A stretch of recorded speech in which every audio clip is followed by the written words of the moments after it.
একদিন সকালবেলা রত্না দেবী তাদের প্রতিবেশী সুমনা দেবী ও তার ছেলে বৌমাকে একসঙ্গে মর্নিং ওয়াক করতে দেখে, যা দেখে রত্না দেবীর নিজের ছেলে অনির্বাণের কথা মনে পড়ে।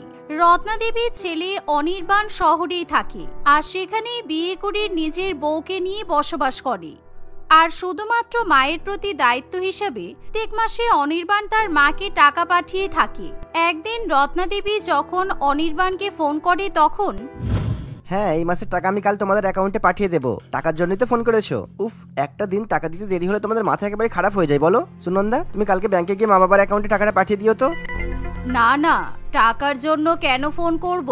তোরা কেমন আছিস সেটা জানার জন্যই ফোন করেছি। কতদিন হয়ে গেল তোরা গ্রামে আসিসনি, তোদেরকে দেখতেও পাই না। এক কাজ কর, বৌমাকে নিয়ে এবার পার্মানেন্টলি গ্রামে চলে আয়। এখন তো আমাদের গ্রাম অনেক উন্নত হয়ে গেছে, তাই এখানে থাকতে তোদের খুব বেশি অসুবিধা হবে না। তাছাড়া তুই তো বাড়িতে থেকেও ওয়ার্ক ফ্রম হোম করতে পারবি। না মা, শহরে থাকার অনেক সুবিধা আছে। আর তাছাড়া তোমার বৌমা শহরে একটা জব করছে, তাই জব ছেড়ে আমাদের পক্ষে গ্রামে গিয়ে থাকা সম্ভব না। আচ্ছা বেশ, এখন রাখি, আমার অফিসে যেতে দেরি হয়ে যাচ্ছে। এমন কথা শুনে রত্না দেবীর খুবই খারাপ লাগে। আসলে রত্না দেবী এবং সুবোধ বাবু চাইতো তারা দুজনে পাড়ার অন্যান্য 5টা মানুষের মতোই ছেলে বৌমার সঙ্গে একসাথে জীবন কাটাবে, কিন্তু অনির্বাণ এবং সুনন্দা দুজনেই মডার্ন হওয়ায় তারা নিজেদের বাবা মায়ের সঙ্গে মোটেই থাকতে চায় না।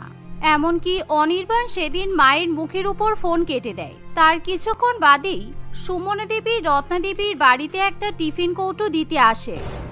এই রত্না, আজকে আমার নতুন বৌমা লাচ্চা পরোটা আর মাংস কষা রান্না করেছে। তার উপর গাজরের হালুয়া, রসমালাই, সন্দেশ এসব তো আছেই। আমি তোকে এই খাবারগুলো দিতে এলাম, তুই টেস্ট করে বল কেমন হয়েছে। আচ্ছা, তোর বৌমার কি খবর বলতো? তোর বৌমাকে তো এখনো পর্যন্ত আমরা চোখেও দেখলাম না। একদিন ওকে গ্রামে ডাক না। আসলে আমার বৌমা শহরে একটা জব করে, তাই আমার বৌমা এখানে আসতে পারে না। কি আর করা যাবে, আমার ছেলে বৌমার এমন চাকরি যে ওরা তো কোথাও বেড়াতে যেতেও পারে না। ঠিক এমন সময় সেখানে সুমনা দেবীর বৌমা রঞ্জনা আসে। মা, আপনি সকালবেলা খাওয়া দাওয়া করে কোলেস্টেরল আর প্রেসারের ওষুধটা খাননি? আপনি এখনই ওষুধটা খেয়ে নিন, আমি হাতে করে নিয়ে এসেছি। তা না হলে আপনার ওষুধ খাওয়া হবে না।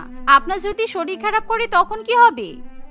আসলে আমার প্রেসারের ওষুধ নেই, তাই আমি ভাবছিলাম পরে কখনো অজয়কে বলে প্রেসারের ওষুধ আনিয়ে তারপর খাবো। অসুবিধা নেই, একবার প্রেসারের ওষুধ না খেলে আমার কিছুই হবে না বৌমা। সে আর বলতে, আপনার ছেলে সকালবেলা অফিসে যাওয়ার আগেই দেখেছে আপনার প্রেসারের ওষুধ শেষ হয়ে গেছে, তাই প্রেসারের ওষুধ সাথে কোলেস্টেরলের ওষুধও এনে দিয়ে গেছে। এখন আপনার ওষুধ অনেকদিন চলবে। নিন, এখন তাড়াতাড়ি খেয়ে নিন, তারপর আপনাকে আবার মাসাজের ক্লাসে যেতে হবে। আমি আপনাকে স্কুটি করে নামিয়ে দিয়ে আসবো। রঞ্জনার মুখে এরকম কথা শুনে রত্না দেবী এবং সুবোধ বাবু আশ্চর্য হয়ে যায়। এই যুগে দাঁড়িয়েও অজয় এবং তার বউ নিজেদের বাবা মায়ের কতটা খেয়াল রাখছে, যেটা না দেখলে বিশ্বাস করাই যায় না। কারণ অনির্বাণ এবং সুনন্দা সবসময় রত্না দেবী এবং সুবোধ বাবুর সঙ্গে খুবই খারাপ ব্যবহার করে থাকে। তারা নামমাত্র কয়েক হাজার টাকা যেন তাদের মুখে প্রত্যেক মাসে ছুড়ে দেয়। দেখেছিস আমার নতুন বৌমা আমার কত খেয়াল রাখে। সত্যি, বাড়িতে ছেলে বৌমার আদর যত্ন পাওয়া কিন্তু ভাগ্যের ব্যাপার। আমার ছেলে বৌমা আমার সঙ্গে যা ভালো ব্যবহার করে, আমি তো তোকে বলে বোঝাতেই পারবো না। আচ্ছা, আমি এখন আসি। আমি যতক্ষণ না প্রেসারের ওষুধ খাবো, আমার বৌমা এখানেই দাঁড়িয়ে থাকবে। হে হে। এই বলে সুমনা দেবী তার বৌমাকে নিয়ে সেখান থেকে চলে যায়। দেখো, সুমনার ছেলে বৌমা কত ভালো। ইস, যদি আমরাও এরকম ভাবে আমাদের ছেলে বৌমার সঙ্গে থাকতে পারতাম তাহলে কত ভালো হতো। তুমি একবার আমার সঙ্গে অনির্বাণের ফ্ল্যাটে চলো, তাহলে আমরা ওদের সঙ্গে থাকতে পারবো, কারণ ওরা তো গ্রামে আসতে চায় না। না, আমার শহরে গিয়ে থাকতে খুব অসুবিধা হবে। তার থেকে বরং আমার কাছে একটা ভালো বুদ্ধি আছে। আমি অনির্বাণকে ফোন করে বলছি যে আমি খুব অসুস্থ, তাহলে নিশ্চয়ই অনির্বাণ গ্রামে আমার সঙ্গে দেখা করতে আসবে। এই বলে সুবোধ বাবু অনির্বাণকে ফোন করে আর নিজের অসুস্থতার কথা জানায়। সেই সাথে অনির্বাণকে বেশ কিছুদিনের ছুটি নিয়ে গ্রামে আসার কথা জানায়, যার ফলে অনির্বাণ বাধ্য হয়ে কয়েকদিনের ছুটি নেয় এবং সুনন্দাকে নিয়ে গ্রামে ফিরে আসে। কিন্তু বাড়িতে ঢুকেই অনির্বাণ তার বাবাকে সুস্থ অবস্থায় দেখে ভীষণ পরিমাণে রেগে যায়। তুমি তো আমাকে ফোন করে বলে তুমি নাকি অসুস্থ, তাই তো আমি ছুটি নিয়ে তোমাকে দেখতে চলে এলাম। তুমি জানো আমাদের অফিসে ছুটি নিতে গেলে কত ঝামেলা হয়? অবশ্য তুমিই বা বুঝবে কি করে, তোমরা তো টাকা ইনকাম করো না, তাই না? তোমাকে বলেছিলাম না তোমার বাবা মা খুব নাটক করতে পারে। আমার তো মনে হচ্ছে এখনই আমি শহরে ফিরে যাই, কিন্তু এখন বাইরে বৃষ্টি পড়ছে আর আমি খুব টায়ার্ড হয়ে গেছি। এখন চাইলেও আমরা শহরে যেতে পারবো না। আমাদের কি একদিন তোদেরকে দেখতে ইচ্ছা করতে পারে না? বৌমা তুমি কোনো চিন্তা করো না, আমরা তোমাদের খাবার দাবারের সব আয়োজন করে রেখেছি। ওই তো বাম দিকে এসি লাগানো ঘরটা তোমাদের, তোমরা ওখানে গিয়ে বিশ্রাম নাও। এই কথা শুনে সুনন্দা তখনই তার জুতা এবং ব্যাগ সোফার উপর ছুঁড়ে ফেলে দেয় আর ঘরের দিকে চলে যায়। কিন্তু তারা এরকম খারাপ ব্যবহার করলেও বাড়িতে ছেলে বৌমা এসেছে দেখে রত্নাদেবী এবং সুবোধবাবু মনে মনে খুবই খুশি হয়। সেদিন রত্নাদেবী সাদা ভাত, লাল মুরগির ঝোল, মটন কষা, লাউ চিংড়ি, সর্ষে ইলিশ, ভেটকি পাতুরি এবং হাতে বানানো আম ও তেঁতুলের আচার পরিবেশন করে। কিন্তু সেই খাবার দাবার সুনন্দার মোটেই পছন্দ হয় না। আপনি নাকি আমাদের জন্য খাবার দাবার রান্না করে রেখেছেন, কিন্তু কোথায় খাবার কোথায়? আমার তো পিৎজা আর স্প্যাগেটি খেতে খুব ইচ্ছে করছিল, কিন্তু আপনাদের বাড়িতে নিশ্চয়ই পিৎজা কিংবা স্প্যাগেটি থাকবে না, কারণ আপনারা আপনাদের গোটা জীবনে এসব খাবারের নামই শোনেনি। অনির্বাণ, তুমি বরঞ্চ তোমার মায়ের রান্না করা খাবারগুলো খেয়ে নাও। যতই হোক, দেখতে হলে তো আমাদের টাকাতেই তো রান্না বান্নাগুলো করা হচ্ছে। আমি বরং অনলাইন থেকে খাবার অর্ডার করে খেয়ে নিচ্ছি। এই বলে সুনন্দা খাবার টেবিল ছেড়ে চলে যায়, যা দেখে রত্নাদেবী ভীষণই অপমানিত বোধ করে। দেখতে দেখতে এভাবেই রাত হয়ে আসে। রাত্রিবেলা রত্নাদেবী যখন রান্না করতে যায় তখন অনির্বাণ, রান্না করতে করতে হঠাৎই নুন শেষ হয়ে গেছে, তুই একটু আমাকে পাড়ার মোড়ের দোকান থেকে নুন এনে দে না বাবা। আমার রান্না হয়ে গেছে, শুধু নুনটা দিয়েই আমি তরকাটা নামিয়ে নেব। অনির্বাণ এখন ব্যস্ত আছে, অফিসের কাজ করছে। আপনার যদি নুনের দরকার পড়ে তাহলে নিজে গিয়ে নিয়ে আসুন। এতদিন কিভাবে বাড়িতে ছিলেন? ঘোড়া দেখলেই কি খোড়া হয়ে যেতে হবে? এরকম কথা শুনে রত্নাদেবী নিজেই অন্ধকার রাস্তাতে বেরিয়ে পড়ে, কিন্তু কিছুটা দূর যাওয়ার পর একটা পাথরে হোঁচট খেয়ে সে পড়ে যায়। তখনই রঞ্জনা তাকে দেখতে পেয়ে সেখানে ছুটে আসে। আরে মাসিমা, আপনি অন্ধকার রাস্তায় একা একা বেরিয়েছেন কেন? আসুন, আমাদের বাড়িতে আসুন। আপনার মনে হয় পায়ে অনেকটা লেগেছে। আপনি আমার শাশুড়ি মায়ের সঙ্গে বসুন, আমি এখনই আপনার জন্য ফার্স্ট এড বক্সটা নিয়ে আসছি। এই বলে রচনা ঘর থেকে ফার্স্ট এড বক্সটা নিয়ে আসে। আর যেহেতু রত্নাদেবীর হাঁটুতে চোট লাগে, তাই সে ঠিক মতো হাঁটতেও পারে না। এই রাত বিরেতে তোর বেরোনোর কি দরকার ছিল? এতখানি পায়ে কেটে গেছে। বয়স্ক মানুষ বাড়িতে থাকবি তা নয়। দেখলাম তো তোর ছেলে বৌমা এসেছে, কিছু দরকার হলে তোর ছেলে বৌমাকে তো পাঠাতে পারতিস। আসলে তোকে বলছিলাম না, আমার ছেলে বৌমা ওয়ার্ক ফ্রম হোম করে, তাই ওরা এখন কাজে ব্যস্ত আছে। সেই জন্য আমি ওদেরকে বিরক্ত না করে নিজেই নুন আনতে বেরিয়েছিলাম। এমন কথা শুনে রঞ্জনা তখনই একটা বড় নুনের প্যাকেট রত্নাদেবীর হাতে দেয়। সেই সাথে রঞ্জনা রত্নাদেবীকে বাড়ি পর্যন্ত পৌঁছে দেয়। বাড়িতে যাওয়ার পর রত্নাদেবীর এরকম পায়ে চোট লেগেছে দেখেও অনির্বাণ কিংবা সুনন্দার কিছু যায় আসে না, তাই সেই অবস্থাতেই রত্নাদেবীকে রান্না করতে হয়। শোনো, আমি কি বলছি, আমরা তো তোমাদের গ্রামের বাড়িতে খুব বেশি আসতে পারি না, তাই এখন এই বাড়িটা বিক্রি করে ফেলো। এমনিতেও তো আমরা কখনো গ্রামে এসে থাকবো না, তাই আমার মনে হয় আমাদের এই বাড়িটা বিক্রি করে দেওয়া উচিত। হ্যাঁ, তুমি ঠিকই বলেছো, আমাদের গ্রামের বাড়িটা বেশ বড়সড় আছে।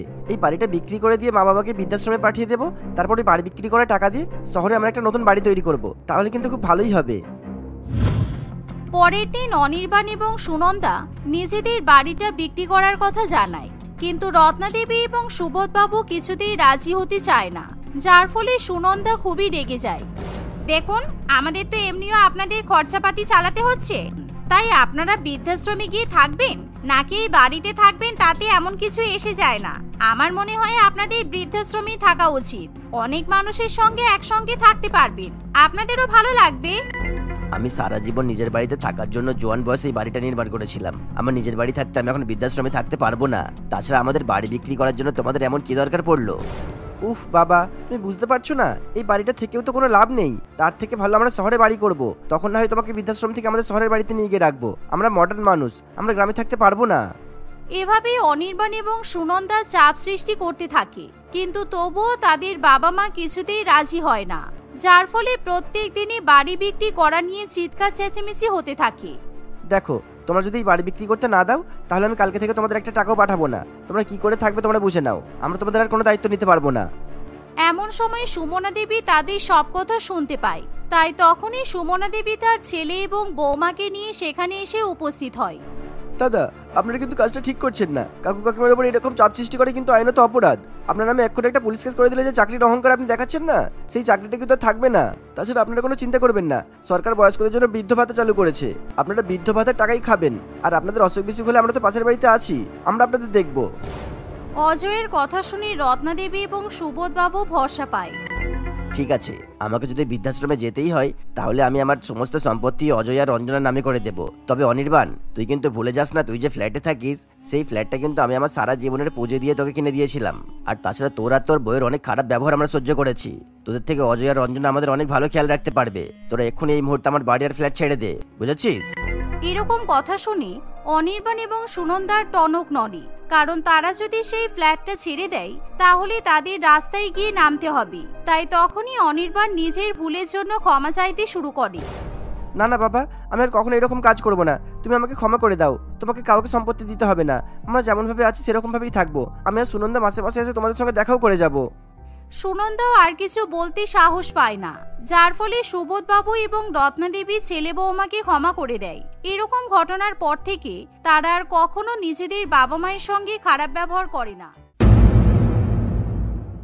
তোর কি বিয়ের পরে মাথা টাথা খারাপ হয়ে গেল নাকি?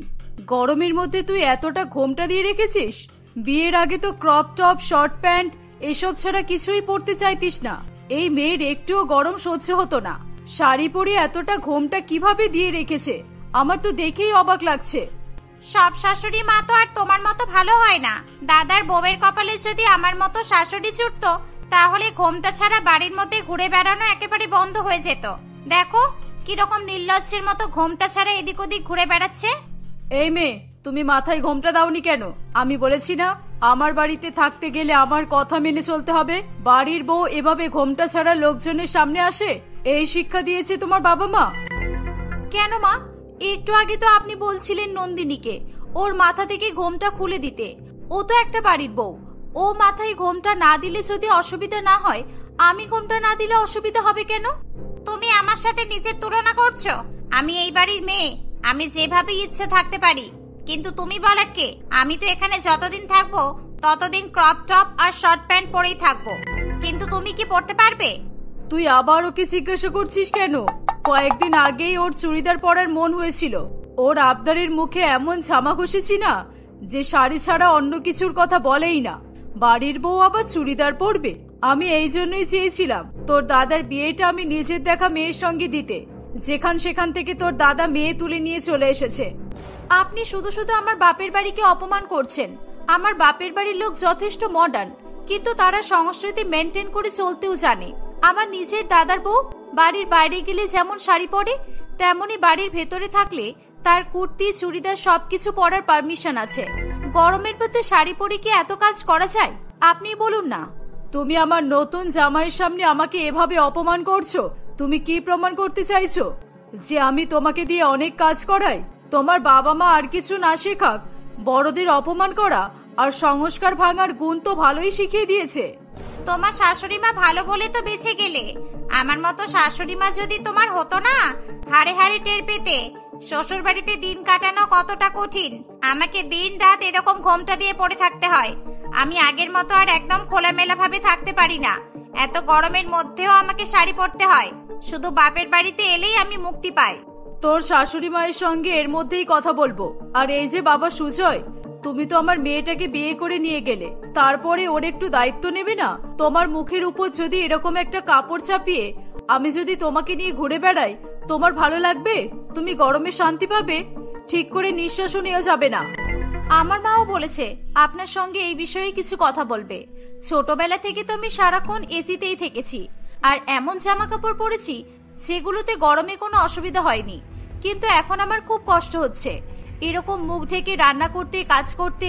সেই ব্যাপারেই উনি আপনার সঙ্গে আলোচনা করবেন। দেখলে মা, যেই তুমি বললে আমার শাশুড়ি যদি আমাকে অন্যরকম জামা পরতে দিতে রাজি হয়, তুমি একদম রাজি হবে না মা। অনেকক্ষণ থেকে একভাবে দাঁড়িয়ে মা মেয়ের কথা শুনতে শুনতে সুজয় বিরক্তি বোধ করছিল। সবচেয়ে অবাক লাগছিল এই ভেবে যে তার শাশুড়ি শান্তা দেবী কিভাবে তার মেয়ে এবং বৌমার মধ্যে পার্থক্য করছে। আমার হয়তো ছোট মুখে বড় কথা বলাটা উচিত হবে না, কিন্তু তাও আমি বলছি, আপনি দয়া করে আমার মায়ের সাথে এই বিষয়ে কোনো রকমের কথা বলতে যাবেন না। তাতে পরিস্থিতি আরো খারাপ হতে পারে। তাহলে হয়তো আমার মা রেগে গিয়ে নন্দিনীকে এই বাড়িতেই পাঠিয়ে দেবে। আমি আমার নিজের মেয়ের ভালো চাইতে পারবো না? ওর কিসে কষ্ট হচ্ছে সেটা বলা মানেই তোমার মা রাগ করে আমার মেয়েকে এখানে পাঠিয়ে দেবে? তোমার মা যে এমন মানুষ আমি তা তো জানতাম না। আপনি নিশ্চয়ই আপনার মেয়ের ভালো চেয়েই কথা বলতে পারেন, কিন্তু মা যখন জানতে পারবে যে আপনি আপনার বাড়ির বৌমাকে নিয়ে সব নিয়ম মানিয়ে নেন, অথচ আপনার মেয়ের বেলায় আপনি পক্ষপাতিত্ব করেন, তখন আমার মা কেন রাগ করবে না বলুন তো? সুজয়ের কথা শুনে শান্তা দেবী ও নন্দিনী দুজনেই খুবই রেগে গেলেও বর্ষা মনে মনে খুশি হয়েছিল। প্রায় 4 মাস আগে বর্ষার সঙ্গে শান্তা দেবীর ছেলে অর্ণবের বিয়ে হয়। বর্ষা অত্যন্ত শিক্ষিত এবং আজকালকার দিনের মেয়ে ছিল, কিন্তু তা সত্ত্বেও তার ননদ নন্দিনী এবং শাশুড়ি মা শান্তা দেবী তাকে দিয়ে পুরানো যুগে সব রকম নিয়ম কানুন মানিয়ে চলত। যেমন গরমকালে পুরো মুখ ঢেকে ঘোমটা নামিয়ে রাখা, ঘোমটা ছাড়া কোনো পুরুষ মানুষ বা অন্য কোনো আত্মীয় স্বজনের সামনে না যাওয়া, আরো অনেক কিছু। এমনই একদিন, একই বৌমা, তুমি ঘোমটা ছাড়া ঘরের বাইরে বেরিয়েছো কেন? ছি, আত্মীয় স্বজনের সামনে আমার নাক কান কাটা গেল একেবারে। এইভাবে নতুন বৌমা কখনো ঘোমটা ছাড়া সবার সামনে আসে? আমি বারবার অর্ণবকে বলেছিলাম বেশি শিক্ষিত মেয়েকে বিয়ে করে আনার দরকার নেই, কিন্তু কে শোনে কার কথা? আসলে মা, বিয়ের শাড়িটা তো এমনিতেই অনেক ভারী, এটা পরে আমার খুব অস্বস্তি হচ্ছে। তার উপর ঘোমটা মাথায় দিয়ে আমার আরো শরীর খারাপ লাগছে, তাই শুধু ঘোমটাটা খুলে দিয়েছি। ঘোমটা খোলার কি ছিল? আর কেউ বিয়ে করে না? আর কাউকে ভারী শাড়ি পরতে হয় না? কয়েকদিন পরে তো আমারও বিয়ে, আমিও তো পরবো। এসব অজুহাত তুমি অন্য কোথাও দিও।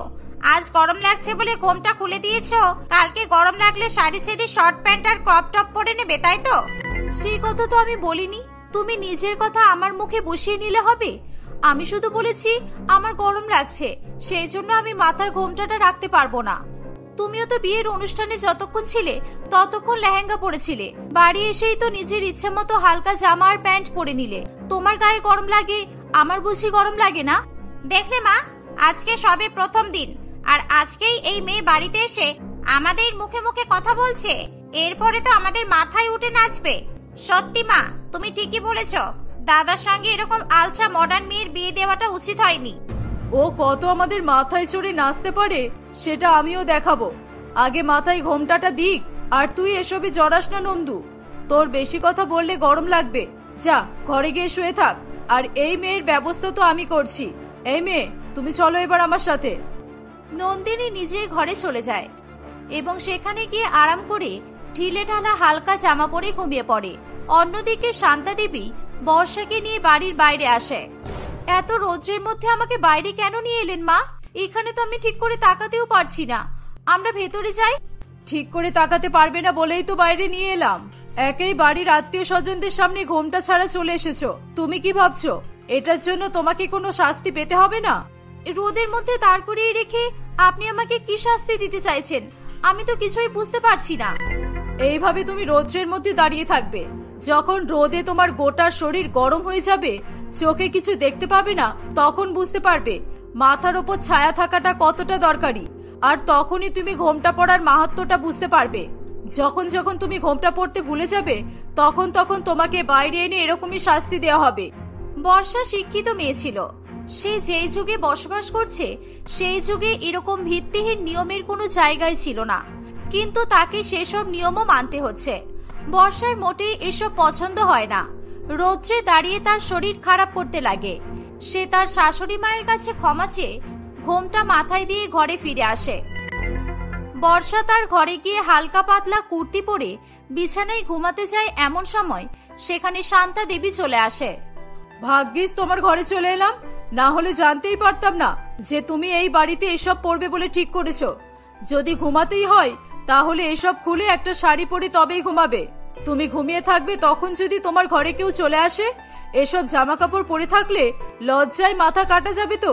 এই দুদিন ধরে মেয়েটা এত ভারী ভারী জামা কাপড় পরে ঘুরে বেড়ালো। দুদিন পরে ওকে আমি একটু সাধারণ জামা কাপড় পরতে দেখলাম। আর তাছাড়া ও তো এখন ঘুমাবে, শাড়ি পরে কি লাভ? বরং যেটা পড়ে আরাম পাবে সেটাই পড়ুক। বউ বাড়িতে পা রাখতে না রাখতেই বউয়ের গোলাম হয়ে গেলি? এইসব দিন দেখার জন্যই তো কষ্ট করে তোকে মানুষ করেছিলাম। ঠিক আছে বৌমা, তুমি যা খুশি পড়ো, আমি তোমাকে কাল থেকে আর কিচ্ছু বলবো না। যেখানে আমার নিজের ছেলেই আমার কথা শোনে না, সেখানে তুমি তো পরের মেয়ে।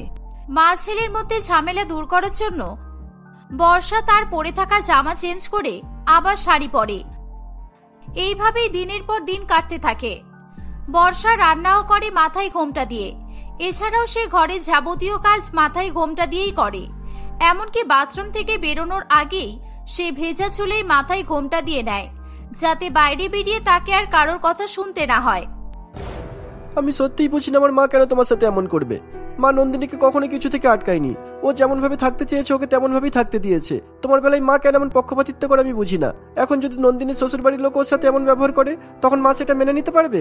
তুমি তোমার মায়ের অপছন্দে বিয়ে করেছো, তাই হয়তো আমার উপর মায়ের রাগ আছে। ও ঠিক হয়ে যাবে। নন্দিনীর কয়েকদিন পরেই বিয়ে। ওর শ্বশুর বাড়ি নিয়ে এমন কথা বলে তুমি ওকে ভয় দেখিও না।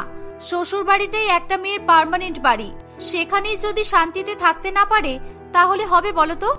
বর্ষার কথায় অর্ণব অবাক হয়ে যায়। সে আর কিছু বলে না। কিছুদিনের মধ্যেই নন্দিনী আর সুজয়ের খুবই ধুমধাম করে বিয়ে হয়ে যায়। নন্দিনীর শাশুড়ি মাও তাকে ঘোমটা পড়ার জন্য এবং নানান রকম ভুলভাল নিয়ম মানার জন্য জোর করে। নন্দিনীর স্বামী সুজয় তার মাকে এসব করা থেকে আটকায় না। শান্তাদেবী এসব জানার পর তার জামাই সুজয়ের উপর প্রচন্ড পরিমাণে রেগে যায়। নন্দিনীও তার বরের উপর রাগ দেখাতে শুরু করে। আমি তো জানতাম তুমি খুব ভদ্র ছেলে সুজয়, সারাদিন মা যা বলে তাই শোনো, অথচ আমার মায়ের কথা শুনতে তোমার এত আপত্তি হচ্ছে। নিজের মায়ের মুখে মুখে তো একটাও কথা বলো না, আর আমার মায়ের সামনে দাঁড়িয়ে দাঁড়িয়ে মুখের উপর উত্তর দিচ্ছ। উত্তর না দেওয়ার কি আছে? আমার মাকে আমি কখনো ভুল কাজ করতে দেখিনি, তাই জন্য মায়ের মুখে মুখে উত্তর দিইনি। তোমায় দেখছি তাই বলছি। তোমার মাকে বলছি বলে তোমার খারাপ লাগছে। আর তুমি যে কখন থেকে আমার সামনে দাঁড়িয়ে আমার মায়ের নামে নিন্দা করছিলে তোর বেলায়। তোমার সাহস তো কম নয় বাবা। তুমি বিয়ের পরে আমার বাড়িতে ঘুরতে এলে আর এসে আমার সামনে আমার মেয়েকে ছোট বড় কথা শোনাচ্ছ। এসব শিক্ষা তো মোটেই ভালো নয়। আমি জানি না আপনি কোন শিক্ষার কথা বলছেন। আমার বাবা মা আমাকে কখনো পক্ষপাতিত্ব করতে শেখায়নি। প্রত্যেকটা মানুষের সমানভাবে বেঁচে থাকার অধিকার আছে। কেউ গরিব বলে তাকে অবহেলা করব, কারোর সঙ্গে আমার রক্তের সম্পর্ক নেই বলে তার বিপদে আমি এগিয়ে যাব না, এমন কাপুরুষ তো আমি নই। তোমার কথা তো আমি কিছুই বুঝতে পারছি না। এত হেয়ালি করে কথা না বলে সোজাসুজি বলো কি বলতে চাইছো। আমি এটাই বলতে চাইছি যে আপনি আপনার বাড়ির বৌমার সাথে যেমন ব্যবহার করেন তেমনটা যখন আপনার নিজের মেয়ের সাথেও হবে, তখন সেটাও আপনাকে মেনে নিতে হবে। আপনি নিজের বাড়ির বৌমাকে সারাদিন ঘোমটার আড়ালে থাকতে বলেন, আর আমার মা তার বাড়ির বৌমাকে এই কথা বললে আপনার অসুবিধা হয় কেন? দেখো সুজয়, তুমি আমার ভাইয়ের মতো, তাই তোমার কাছে আমি আবদার করছি, তুমি দয়া করে আমার জন্য মায়ের সঙ্গে এরকম ব্যবহার করো না।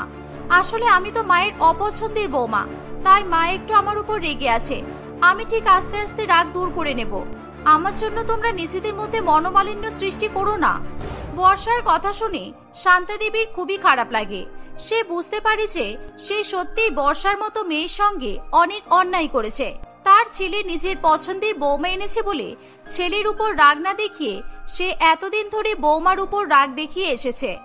এক মাথা ঘোমটা দিয়ে রান্না করা, ঘরের সমস্ত কাজ করা কতটা কঠিন সেটা জানা সত্ত্বেও সে তার বৌমাকে দিয়ে সবকিছুই করিয়েছে। তার এই অপরাধের শাস্তি হিসেবে হয়তো উপরওয়ালা তার মেয়ের কপালে তার মতোই একটা শাশুড়ি মা দিয়েছে। আমাকে ক্ষমা করে দাও বৌমা। সুজয় যদি আমার চোখে আঙুল দিয়ে দেখিয়ে না দিত আমার দোষটা কোথায়, তাহলে হয়তো আজও আমি ধরতে পারতাম না আর তোমাকে অপমান করতাম। আমাকে তুমি ক্ষমা করে দাও। এবার থেকে তুমি তোমার যা ইচ্ছা সেটাই পড়তে পারো। আমি আর কোনো কিছুতেই তোমাকে বাধা দেব না, আমি কথা দিচ্ছি। বর্ষা সুজয়কে ধন্যবাদ জানায়। তার শাশুড়ি মা আর নন্দিনীকে সে ক্ষমা করে দেয়। তারপর থেকে কোন রকম ভুলভাল নিয়মের জন্য বর্ষা বা নন্দিনী কাউকে নিজের শ্বশুর বাড়িতে কষ্ট পেতে হয় না।